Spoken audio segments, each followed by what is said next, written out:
किस्सा हैदराबाद शहर के मशहूर मारूफ यूनिवर्सिटी कॉलेज का है।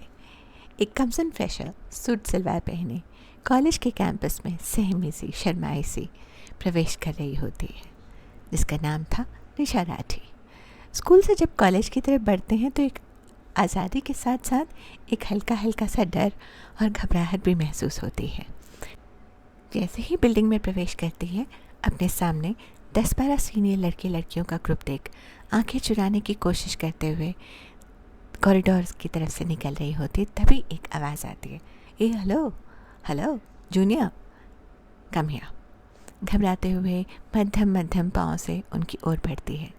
रैगिंग चाहे उन दिनों की हो या इन दिनों की, सीनियर्स सामने आते ही सिट्टी बिट ठीक गुम सी हो जाती है।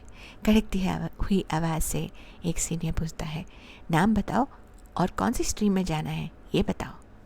निशा दमी हुई ज़बान में बताती है, बीकॉम फर्स्ट ईयर, और इधर उधर देखने लगती है और वहाँ से निकलने की कोशिश करते हुए लंबी सांस लेती है कि चलो बच गई। कॉलेज में पढ़ने का एक अलग ही उत्साह होता है और इस तरह से क्लासेस की शुरुआत होती है। और अगले दिन क्लास में बहुत सा शोर सुनाई पड़ने पर पता चलता है कि सीनियर्स क्लास को रद्द करने के लिए आए हैं। ये उन दिनों की बात है जहां मंडल कमीशन लागू हो रहा था और पूरे देश का यूथ इसके विरोध में यूनिवर्सिटी कॉलेजेस से निकलकर रोड पर रोड जैम और यूनिवर्सिटी जैम करने के लिए उतर आया था। एक ऐसी ही सुबह मर्केंटाइल लॉ की क्लास चल रही थी। कुछ सीनियर्स क्लास में घुसे और कहने लगे, चलो चलो हमारे साथ चलो क्लास। निशा को ये बात गैर मंजूर थी कि वो क्लास भंग करे, लिहाजा कहती है, मैं यहाँ पढ़ने आई हूँ, ये सब करने नहीं। इसमें सीनियर को गुस्सा आता है और वो उसके हाथ से बुक छीन कर उसके सारी नोटबुक के पन्ने फाड़ देता है। ये सब प्रोफेसर देख रहे होते हैं लेकिन कुछ नहीं कह पाते हैं। ये सब देख निशा बहुत डिस्टर्ब होती है और अपने आंसू छुपाते हुए लेडीज़ रूम की तरफ दौड़ भागती है। लेडीज़ रूम में अपना टिफ़िन निकाल कर खाने बैठती ही है कि बाहर से फिर कुछ लड़कों की आवाज़ सुनाई पड़ती है। इतने में एक सीनियर लड़की रूम में आकर आवाज़ देती है, यहाँ निशा कौन है? आपको बाहर कोई बुला रहा है। निशा बाहर निकलती है तो कोई और ही गैंग बाहर खड़ा होता है। उसमें एक शिवा नाम का सीनियर पूछता है, क्या आप ही निशा हैं? सहमी आवाज़ में निशा जवाब देती है, जी हाँ बताइए। बोलिए मेरे साथ चलिए, मुझे आपको कहीं लेके जाना है। और उनकी कलाई पकड़ता है और हाथ थाम कर कॉरिडोर में लेकर चलने लगता है। सहमी सी आवाज़ में निशा पूछती है, कहाँ लेकर जा रहे हो भैया? तो जवाब आता है, पहली बात तो हम तुम्हारे भैया नहीं हैं, दूसरी बात चलो तो सही बताता हूँ, ट्रस्ट मी ऑन दिस। लिहाजा वो ग्राउंड फ्लोर पर पहुँचते हैं जहाँ विरोधी दल के लड़के एकजुट बनाकर खड़े होते हैं। ये वही लड़के थे जो सुबह क्लास बंक करवाने आए थे। शिवा बेबाकी से कहता है, सुनो भाई लोग, आज के बाद इस लड़की की आँख में एक भी आंसू आया तो अच्छा नहीं होगा। बस यूँ कहा और अपनी गैंग के साथ निशा को कॉलेज के गेट पर छोड़ आया और घर जाने को कहा।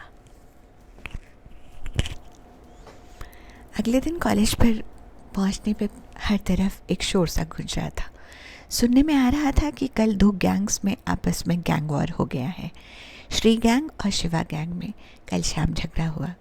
2 लोगों की हालत गंभीर भी बताई जा रही थी, लेकिन फर्स्ट ईयर के स्टूडेंट होने के नाते निशा ने ऐसी बात सुनी अनसुनी करना ही प्रेफर किया। हफ्ते बीते और 1-2 हफ्तों 3 हफ्ते बाद एक मधु नाम की लड़की, उसकी क्लासमेट है, जो कि उसकी क्लासमेट थी, उसके पास आती है और फर्स्ट बेंच पर बैठ जाती है।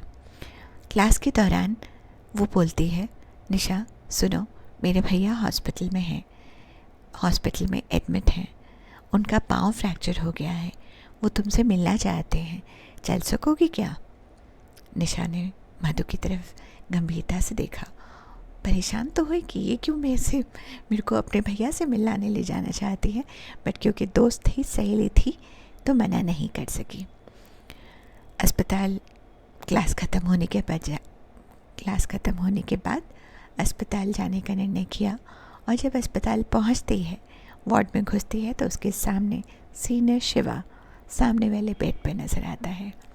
वो निशा को देख मुस्कुराता है और कहता है, निशा तुम अपना ध्यान रखना, तुम्हारे लिए जो स्टेप मैंने उठाया है ना, उससे विरोधी गैंग की ईगो हर्ट हो गई थी।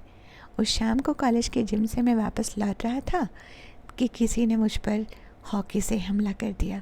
नतीजा तुम्हारे सामने है।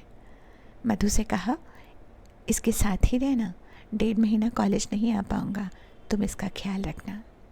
दिन हफ्ते गुजरे। निशा इस बीच कॉलेज की मिस फ्रेशर बन गई और कॉलेज की पढ़ाई और लाइफ दोनों एंजॉय करने लगी। आगे की कहानी अगले एपिसोड में।